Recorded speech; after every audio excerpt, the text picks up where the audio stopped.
네. 빌 게이츠는 이런 얘기를 했습니다. 나는 힘센 강자도 아니고 두뇌가 뛰어난 천재도 아닙니다. 그저 날마다 새롭게 변했을 뿐입니다. 그것이 나의 성공의 비결입니다. 그러면서 빌 게이츠는 이렇게 얘기해요. 변화를 뜻하는 체인지에 G자를 C로 바꿔보십시오. 그러면 찬스로, 즉 기회가 되지 않습니까? 라고 이렇게 얘기를 했다는 거예요.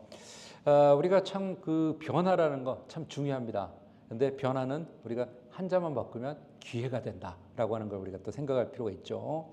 민경중이라는 분의 다르게 선택하라는 글 중에 이런 내용이 납니다. 성공에는 두 가지 원칙이 있다. 하나는 절대 변해서는 안 되는 초심을 끝까지 지키는 것이고, 다른 하나는 하루하루 새롭게 변하는 것이다. 어제보다 오늘, 오늘보다 내일 더 좋아진 모습, 변화해야 좋은 기회도 생긴다. 변화가 곧 기회다라고 이렇게 얘기를 합니다. 그래서 우리는 참 변화 얘기를 많이 합니다. 그러나 참 변하지 않는 게 우리 자신들이라는 걸 우리가 많이 느껴요. 그래서 변화해야 된다라고 하는데 잘 바꾸질 않잖아요. 우리가 그래서 습관적으로 모든 걸 하죠. 그냥 습관적으로 뭐 해요. 그러다 보니까 변화가 잘 안 되는 우리의 모습을 우리는 발견합니다. 오늘의 본문의 주인공이라고 할 수 있는 유다 왕 요시야는 그럼 어떤 사람일까? 크게 우리가 두 가지로 볼 수 있는데요. 첫 번째로 요시야 왕은 여호와 보시기에 정직한 왕이었다는 거죠. 본문 1절, 2절에 보면 요시야가 왕위에 오를 때 나이가 8세라 예루살렘에서 31년 동안 다스리며 여호와 보시기에 정직하게 행하며 라고. 어린 왕이었는데 이 요시야가 정직한 왕이었다는 걸 얘기해요. 33장 25절의 기록에 의하면 요시야는 국민들에 의해서 추대된 왕이었습니다. 요시야는 왕위에 나갈 때가 나이가 8세였어요. 어린 아이였죠. 그러나 예루살렘에서 31년 동안을 다스리고 39세에 죽었습니다. 그는 유다 최후의 선한 왕으로 기억되고요. 하나님의 보시기에 정직히 행했다는 거예요. 우리가 사람들에게 정직하고 사람들 앞에서 정직하게 사는 삶, 그것도 굉장히 중요합니다. 그러나 세상의 주관자가 되시고 창조주 하나님이 되시는 그 하나님의 보시기에 정직한 삶이라는 것 결코 쉽지는 않다. 쉽지는 않다는 거죠. 그런데 요시야는 하나님 앞에서 정직한 삶을 살았던 왕이었다고 하고 이렇게 본문은 얘기해요. 크리스찬으로서 우리도 하나님 앞에서라고 하는, 우리가 코람 떼오라고 하는 하나님의 앞에서라는 것, 하나님 보시기에 정직한 삶을 우리가 살아야 되지 않겠냐라는 걸 생각하면서 여러분도 정직한 삶을 사시는 여러분들 되시기 바랍니다. 두 번째로 요시야 왕은 조상 다윗의 길을 걸었고 좌우로 치우치지 아니하였다라고 얘기합니다. 그의 조상 다윗의 길로 걸으며 좌우로 치우치지 아니하고라고 얘기합니다. 요시야 왕은 그의 조상 다윗의 길을 행하고 좌우로 치우치지 않았던 왕이었다는 거예요. 그는 하나님 앞에서 경건하고 바른 왕이라고 이렇게 기록을 하고 있어요. 사람이 하나님 보시기에 의를 행하면서 좌우로 치우치지 않는 거 굉장히 중요합니다. 또 요시야는 나이 16세에 그의 조상 다윗의 하나님을 비로소 찾았다는 거죠. 그것이 하나님의 은혜였다는 거죠. 또 그는 나이 20세에 유다와 예루살렘을 비로소 정결하게 했다라고 성경은 또 얘기하거든요. 그 산당과 아세라 목상과 아로새긴 우상들과 부어 만든 우상들을 제하여 버렸다라고 얘기해요. 심지어 그는 므낫세와 에브라임과 시므온과 납달리까지, 즉 주위의 황폐한 이스라엘 지역의 성읍들에도 똑같이 이런 정화 작업을 한 거예요. 개혁을 했다는 거죠. 그래서 그는 한마디로 말해서 하나님의 일에 열심을 했던 사람이 바로 요시야 왕이었다는 겁니다. 요시야 왕에 대해서 다시 보면 그러죠. 좌우로 치우치지 않았다. 이것은 요시야 왕이 하나님의 율법과 계명에 의해서만 판단하고 행동했다는 거죠. 그러니까 자기의 그 행동의 기준점은 하나님의 율법과 계명, 말씀이었다는 거죠. 그걸 거울로 삼아서 그걸 기준으로 행동했기 때문에 하나님 보시기에 정직할 수밖에 없었던 거죠. 그래서 위대한 이스라엘의 위대하고 성스러운 왕 다윗과 비교해서 이같이 표현해요. 사실 여호와 보시기에 선을 행한 왕은 유다 나라에 여러 왕이 있어요. 그런데 그 가운데 다윗과 같이 행한 왕은 별로 많지 않습니다. 다윗과 같이 행한 왕을 성경은 얘기하기를 여호사밧 17장 3절에 그렇게 얘기하고 또 히스기야 그리고 요시야 이 세 사람만이 다윗처럼 하나님 앞에 이렇게 신앙생활하고 백성을 그렇게 다스렸던 사람들이라는 거죠. 그런데 여기서 나타난 바와 같이 좌우로 치우치지 않았다는 평가는 오직 요시야 왕에게만 있었다는 거예요. 히스기야와 여호사밧도 있지만 하나님 보시기에 정직하게 했지만 다윗처럼 그렇게 행동하는 사람이었지만 좌우로 전혀 흔들림 없이 심지가 굳건해가지고 그냥 반드시 갔던 그런 사람은 요시야 왕밖에 없었다는 거예요. 그래서 본문 역대하 34장 3절에서 7절을 보면 요시야가 제8년에 있었던 그의 개혁에 대해서 이제 기록을 하고 있어요. 그래서 그 뒤로 계속 이제 요시야 왕의 개혁에 대한 게 말씀으로 쭉 나오는데요. 오늘 본문을 통해서 여호와 하나님 보시기에 정직한 왕이었던 요시야의 개혁은 구체적으로 어떻게 펼쳐졌냐? 우리가 몇 가지를 보겠습니다. 첫째, 조상 다윗의 하나님을 찾고 우상들을 제거했다라고 본문 3절은 그렇게 얘기합니다.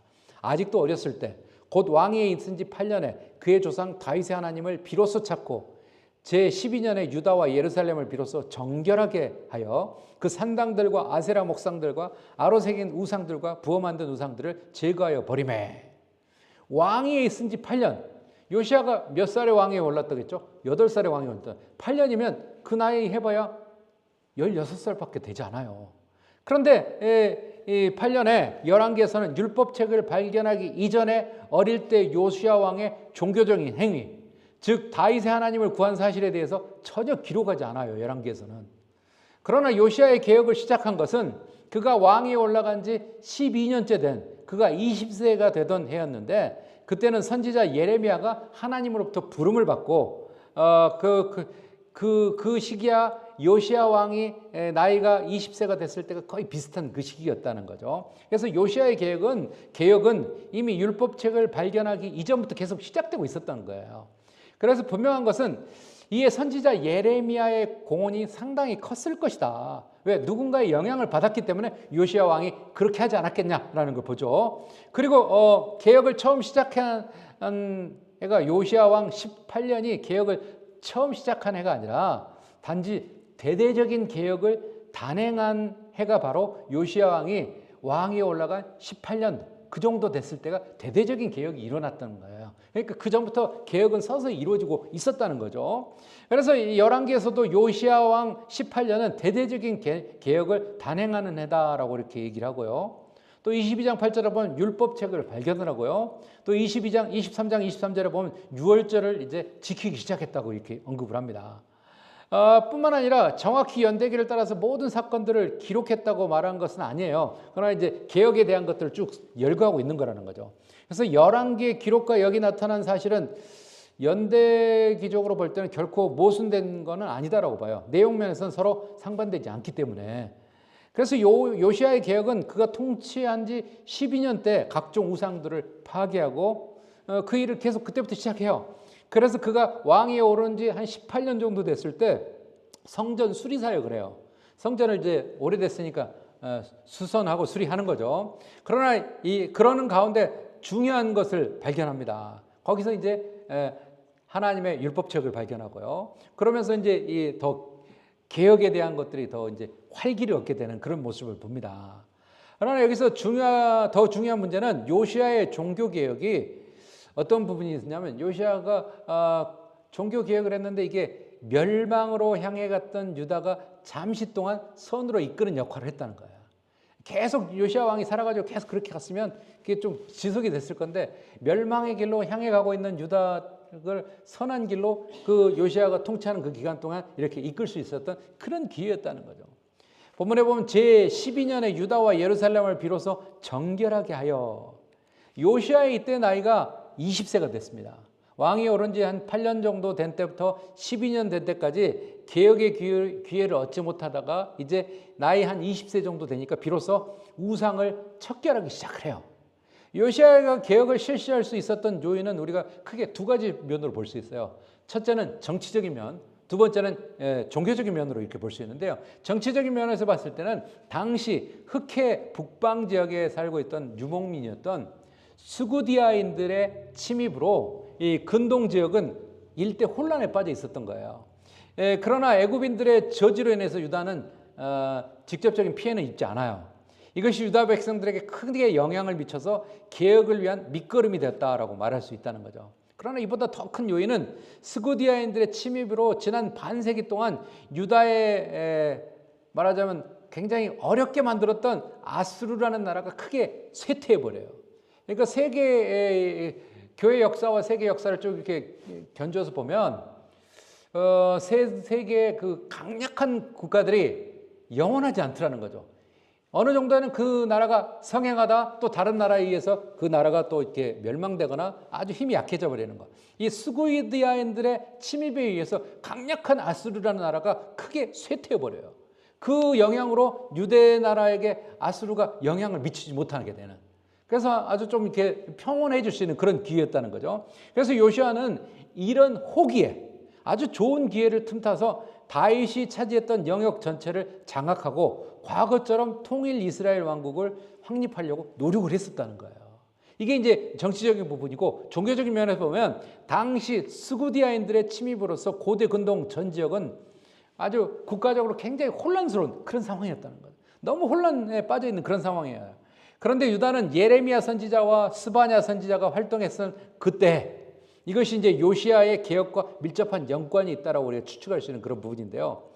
그때 이제 종교적인 그런 그 부흥의 기회가 또 새로워진 기회가 될 수 있었다는 거죠. 현대인들에게 있어서 그렇습니다. 자기 자신과 돈과 육신의 쾌락 이런 것들이 상당히 자신의 우상이 돼버리는 경우가 많아요. 그래서 우리가 뭐 드라마나 영화를 봐도 그러잖아. 재벌이야. 근데 많은 걸 가지고 있어. 그런데 재미가 없어. 뭐 재밌는 거 있을까? 뭐 찾다가 뭐 하는 거 더 쇼킹한 걸 찾는 거죠. 그게 이제 공허함을 채우기 위한 그런 방법이라는 거죠.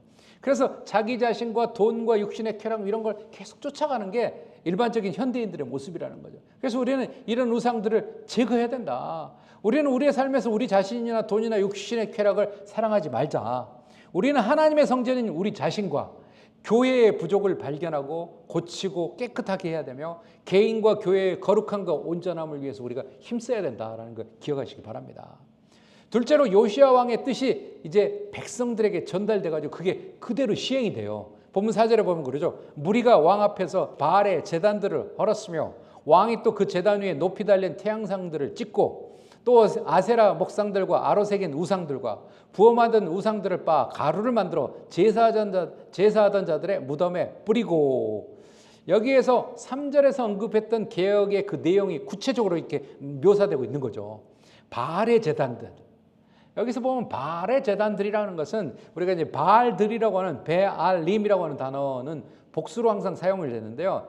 이것은 유일하신 하나님과 대조적인 모든 거짓 우상들을 통틀어서 바알의 제단들이다 이렇게 이제 표현을 하고 있는 거예요. 원래 바알이라고 하는 것은 뜻이 바로 주라는 뜻입니다. 우리가 주님을 나타내는 로드라고 하는 주라는 뜻을 가지고 있는 단어가 바알이었습니다. 그래서 초기 이스라엘 역사에서는 여호와 하나님을 지칭할 때 바알이라고 이렇게 했어요. 그런데 후대에 와서 이방인들의 바알 종교, 바알을 섬기는 종교가 이스라엘 땅에 들어오면서 이 명칭이 주로 이제 하나님께 쓰이는 게 아니라 가나안 사람들이 섬겼던 그 신의 용어로서 전용이 돼 버려요. 그 다음부터는 이제 바알이라는 이름을 주님이라고 우리가 쓰지 않게 되었다라는 거죠. 선지자 호세아가 하나님에 대해서 바알이라고 이름을 가진 사람들을 후에 바알을 빼버리거든요. 그래서 다른 이름을 대체하는 경우가 성경에 열왕기 사무엘상 12장이나 사무엘하 11장이나 이런 데 종종 나오고 있는 걸 보게 돼요. 또 하나 나오는 게 이제 태양상이라는 게 나오죠. 태양상은 가나안 족속들의 우상으로 태양신을 상징하는 신상을 가리키고 있다는 거예요. 그래서 산당이 태양신 숭배에 이렇게 사용이 됐어요. 그래서 태양상이 바알 숭배와 깊은 연관이 있었다라는 것을 우리는 또 이게 보게 되죠. 그래서 바알신이 태양을 지배하는 사상에서 비롯됐다라는 거. 그래서 태양상은 복수로만 그렇게 사용을 하고 있습니다. 그것들을 이제 여러 우상들 가루를 만들었다. 가루를 만들었다라고 하는 것을 우리는 출애굽기에서 모세가 금성화지를 파괴해가지고 가루로 만들어서 어떤 걸 우리가 기억을 하죠. 아사왕도 이와 비슷한 것으로 모친 마가가 섬기던 우상을 찍고 빻아서 가루로 만들어버렸던 것을 우리 또 생각해요. 이에 해당하는 히브리어는 보면은 조각으로 난도질한다, 찧어서 빻는다, 티끌로 만든다, 가루로 만든다라는 뜻을 갖고 있는 다카크라고 하는 히브리어에서 유래가 된 이 도크라는 단어를 쓰고 있거든요. 가루를 만든다라는 것. 이것은 부서진 것, 곱고 얇은 천 같은 상태로 된 것, 아주 부서가지고 그 형체를 알아볼 수 없는 그 상황을 얘기를 하는 거죠. 제사하던 자들의 무덤에 뿌렸다라고 얘기합니다. 열왕기하 우리가 23장 6절에 보면 가루를 평민들의 묘지에 뿌리고라고 기록된 걸 봐요. 역대기의 저자는 그래요. 이보다 더 구체적으로 우상 숭배자들의 무덤에 뿌렸다라고 기록을 하고 있는데, 히브리 사람들은 일반적으로 천연 동굴이나 연한 암석이나 산 허리를 깎아가지고 그곳에 무덤을 만들어서 장사를 지냈거든요. 그래서 이제 우리가 예수님의 무덤도 보면 아리마대 요셉 부자가 자기가 죽으면 들어가려고 했던 그 무덤에 예수님을 하잖아요. 그런 것도 이제 사실은 그 암석 그걸 깎아서 만든 그런 곳이거든요. 그러한 장소를 준비하지 못하는 사람들은 어떤 사람이냐? 부자가 아닌 그냥 하층민들, 그런 사람들 그걸 만들 여력이 없는 거죠. 그래서 그 사람들은 그냥 땅을 파서 시체를 매장하기도 하고요. 그렇지 않으면 그 묘지가 모여있는 공동 장소를 대체적으로 이렇게 그들이 사용을 했다는 거예요. 그래서 이곳을 보통 이제 이렇게 부정한 곳이다라고 사람들은 여겼다라는 거죠. 그래서 요시아가 이곳에 이러한 행위를 한 거, 우상들을 다 빻아가지고 가루 만들어가지고 그 공동묘지 있는데 거기다 이제 뿌려버렸다는 거죠. 그건 뭐냐면 이 우상을 부정하는 것도 있지만 완전히 없애버리려고 하는 그런 의도도 담겨 있었다는 거고, 우상을 말하자면 하나님보다는 밑에 있는 아주 아무것도 아닌 존재다라는 그런 의미를 담고 있다는 거죠. 그래서 성경은 하나님의 말씀이며 하나님의 계명을 포함한 성경은 우상을 만들지 말라고 하잖아요. 그래서 우리도 십계명에 보면 우상에 대해서 아주 길게 얘기를 하고 있죠. 레위기 26장 1절에서 보면 우상을 만들지 말라라고 명확하게 얘기를 해요. 여기서 우상이라고 하는 것은 원어로 엘릴이라고 합니다. 엘릴이라고 하는데 이것은 영어로 not, no, never 뭐 그런 단어를 써요. 아무것도 아니라는 거예요. 그래서 여기에서 파생된 말이 바로 nothing이라고 하는 없다라는 그런 의미가 있다는 거죠. 그래서 이 우상의 속성은 한마디로 아무것도 아니다, 공허한 것이다, 의미가 없는 것이다라는 그런 의미라는 거죠. 그래서 한글 성경에는 뭐 우상이라고 하고 영어 성경에 아이돌이라고도 얘기해요. 공허한 거, 의미가 없는 거라는 거, 그렇게 얘기한다는 거예요. 그래서 우상은 본래 히브리 성경에서 대개 한 20가지 정도의 단어로 이렇게 막 표현을 해요. 그러나 모두가 우상의 그 속성에 대해서는 동일하게, 단어는 다르지만 동일하게 얘기하는 게 공허한 것이고 아무것도 아니다라고 그렇게 얘기를 하고 있다는 거예요. 대표적으로 뭐 이사야 66장 3절에 나오면 아웬이라는 단어도 이런 의미였습니다. 존재하지 않는, 아무것도 아닌, 존재하지 않는 것이다 라고 얘기를 하고요. 이사야 2장 8절에 보면 엘릴이라고 하는 단어, 아니다, 텅 비었다, 헛되다, 덧없다 라는 그런 의미를 갖고 있고요. 예레미야 10장 8절에 보면 헤벨이라고 하는 단어인데 이건 쓸데없다, 무가치하다. 또 역대하 33장 15절에는 세멜이라고 하는데 모양이 없다, 그런 의미를 갖고 있다는 거죠. 셋째로 우상을 숭배하던 제사장들의 무덤에서 뼈를 파내어 불태우고 제를 만들었다. 산당에서 우상을 숭배했던 제사장들이 무덤에 묻혀 있을 거 아니에요. 그들의 뼈를 파내가지고 요시아가 불을 태워서 제를 만들었다는 거. 이건 이미 열왕기상 13장 2절에 예언됐던 사실인데요. 이미 죽은 자들에 대해서 이같이 하는 행위는 죽은 자들에 대해서 있어서 가장 치욕적인 거죠. 그래서 뭐 우리가 뭐 파묘하는 거, 뭐 그런 거, 뭐 한국에도 뭐 예전에 조선시대 뭐 부관 참시라고 죽은 사람 목을 자르고 뭐 그런 거 했다는 거, 그게 치욕적인 거거든요. 치욕적인 거. 우상에게 요시아 왕이 그렇게 했다는 거예요. 그러면서 예루살렘과 유다뿐만 아니라 다른 지역에도 똑같이 우상에 대해서 철저하게 파괴하고 제거하는 행위를 요시아 왕이 했다는 거예요. 본문 6절에 보면 또 이렇게 나오죠. 또 므낫세와 에브라임과 시몬과 납달리까지 사면 한편 성읍들에도 그렇게 행하여. 므낫세와 에브라임은 지리적으로 이스라엘의 중앙에서 매우 가까운 위치에 있습니다. 그리고 시몬은 유다의 남단에 있었고요. 납달리는 이스라엘의 북단에 위치해 있었습니다. 그러면서 이 같은 표현은 유다 전역뿐만 아니라 이스라엘 전역에 개혁의 손길이 미쳤다라고 하는 것을 우리에게 보여주고 있는 거라는 거죠. 한편으로 요시아는 아수르의 세력이 더 이상 사마리아 땅까지 영향을 미치지 못하는 틈을 타서 북쪽 이스라엘 땅까지 과감하게 이렇게 종교 개혁을 간행해 버립니다. 그리고 히스기야 때에도 이와 같은 개혁이 있었다는 거죠. 그런데 요시야 때만큼 이렇게 광범위하게 시행되지는 못했다는 그 특징이 있었다는 거죠. 황폐한 성읍들에도 그렇게 행하며, 이 황폐한 성읍은 어떤 곳이냐? 이스라엘의 멸망 상태를 표현한 건데요. 열왕기하 23장 19절에 보면 구체적으로 각 성읍의 산당들을 어떻게 파괴했는가에 대해서 이제 기록을 하고 있어요. 그래서 요시야가 통치 제12년에 종교개혁을 단행했던 사마리아가 각 성읍, 즉 이스라엘 각 성읍들의 이름이 이렇게 쭉 나오는데, 그곳에 곧 므낫세, 에브라임, 시므온, 납달리, 또 사면의 황폐한 성읍들이 이렇게 표현하고 있습니다. 그런데 당시 아수르의 식민지 치하에 있었던 사마리아 왕국에 대해서 요시야가 무슨 고난으로 이러한 종교개혁을 할 수 있었는지는 우리가 확실하진 않지만, 아수리의 세력이 약해져가지고 더 이상 사마리아까지 영향을 미칠 수 없었기 때문에 그렇게 했다라고 이렇게 해석이 가능하다는 거죠. 그래서 우리는 여기서 느낄 수 있는 게, 당시 요시야의 행정력이 사마리아 땅까지 이렇게 미치고 있었다는 거 우리가 기억할 수 있다는 거죠. 본문 7절에 보면 제단들을 헐며 아세라 목상들과 아로색인 우상들을 빻아 가루를 만들며 온 이스라엘 땅에 있는 모든 태양상을 찍고 예루살렘으로 돌아왔더라. 온 이스라엘 땅에 있는 모든 태양상, 유대 땅의 태양신은 이미 파괴되었다라고 4절에 얘기를 해요. 여기서 말하는 것은 온 이스라엘이라는 건 그럼 어떤 곳이냐? 유다 땅을 제외한 북쪽 이스라엘, 북왕국을 나타내는 거라는 거죠. 그래서 그것까지 그렇게 했다는 거. 넷째로 대제사장 hil기야가 발견한 율법책의 말씀을 진지하게 받아들이고 회개했다는 거. 오늘의 본문에 이제 본문을 좀 넘어가서 더 뒤쪽으로 가면 19절에 그렇게 나와 있죠. 왕이 율법의 말씀을 듣자 곧 자기 옷을 찢었더라. 요시야 왕은 다윗의 길을 따라서 가려고 했고요. 정말 어떻게든지 하나님 편에 서려고 노력했던 왕이었던 것을 우리가 정점으로 생각할 수 있는 게 뭐냐면, 그가 하나님의 율법의 말씀을 듣고 자기 옷을 찢었다는 거예요. 스스로 회개하고 돌이켰다는 거예요. 요시야가 26세 때 땅과 전을 정결하게 하기 위하여 그 일을 마치고 나서 하나님의 전을 수리하려고 합니다. 그때 대제사장 hil기야에게 하나님의 전에 있는 연보한 그 돈을 그에게 줍니다. 그러면서 이거 가지고 성전을 수리하라라고 해요. 그래서 그 돈을 여호와의 전의 일을 감독하는 자에게 이제 돈을 넘겨줘요. 그들은 그 돈을 목수와 건축한 자에게 주고 유다 왕들이 헐어버린 집들을 위해서 들보들을 만듭니다. 우리가 여호와의 전에 연보한 돈을 꺼낼 때 제사장 hil기야는 모세가 전해준, 그러나 방치되었던 여호와의 율법책을 그때 발견을 해요. 그 발견하고 그것은 하나님의 은혜였던 거죠. 왕은 율법의 말씀을 아주 진지하게 듣습니다.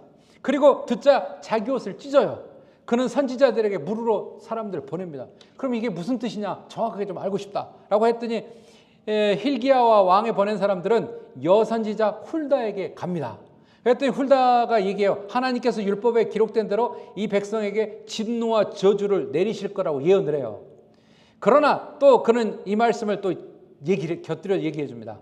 겸손하게 통공한 유다 왕은 겸손하게 가슴을 치며 옷을 찢으며 회개하고 통곡한 유다 왕은 그 재앙을 보지 못하고 평안히 죽을 것이다 라고 얘기를 했다는 거예요.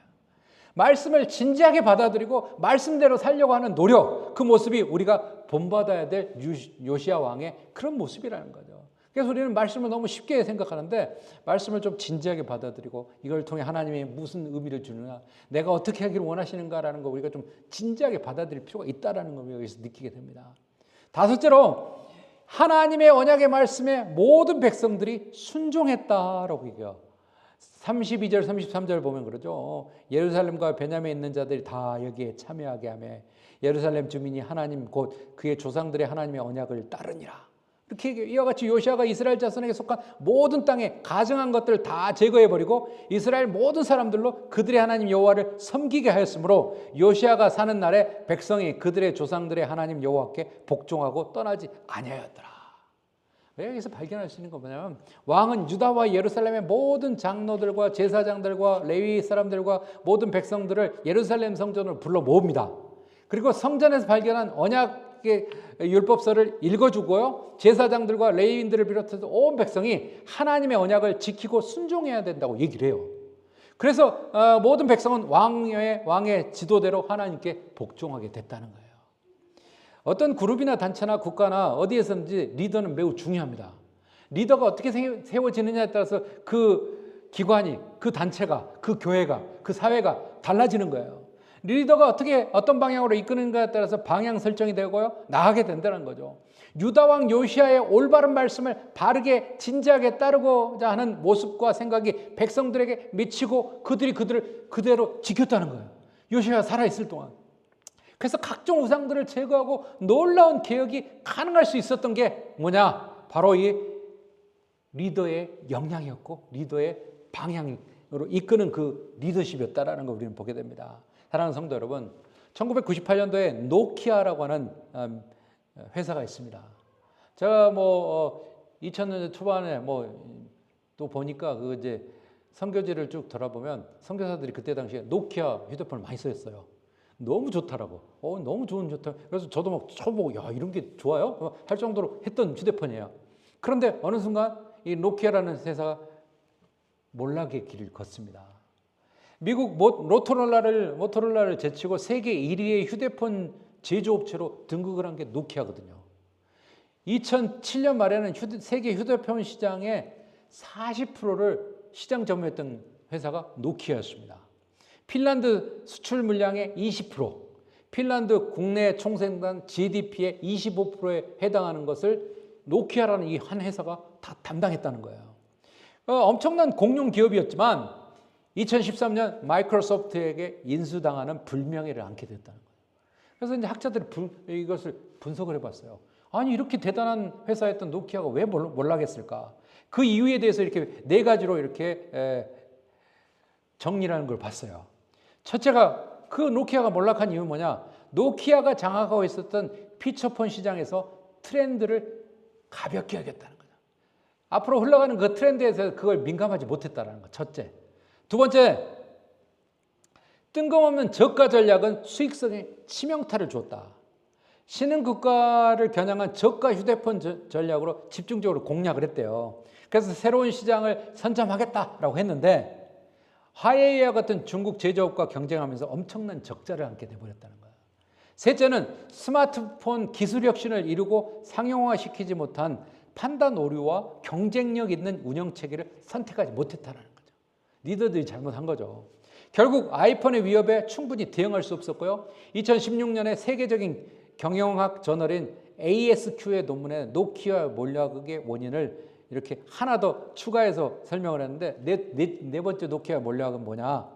혁신이나 기술이 뒤처져서 몰락했다기보다는 위기를 알고도 각 계층의 관리자가 자신의 안위를 생각하고 사활 공유와 책임 전가만 하느라 제대로 대응하지 못했다는 거예요. 이게 가장 결정적이었다는 거죠.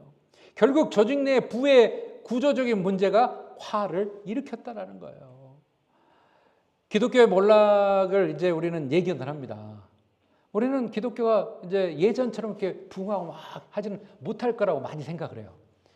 기독교 학자들도 그렇게 얘기하고요. 많은 그 분석가들이 그렇게 얘기를 합니다. 그렇게 그 길로 가게 될 거다라고 얘기합니다. 그러면 이 기독교 몰락에 대해서 우리는 어떻게 대응할 건가? 수많은 곳에 교회들이 이렇게 건축을 무리하게 해가지고 그걸 갚지 못해가지고 매물로 나오는 것도 한국에 너무 많더라고요. 어떻게 교회들이 이게 우리가 더 이상 이렇게 유지하기 힘드니까 비슷한 교단끼리 비슷한 교회들끼리 이렇게 통합하는 일들이 많이 이루어져요. 앞으로는 더 가속화가 될 거예요. 그럼 이런 시대에 우리는 어떻게 대응할 건가? 우리는 좀 곰곰이 생각해 봐야 된다는 거예요. 모든 변화는 나로부터 시작되는 거예요.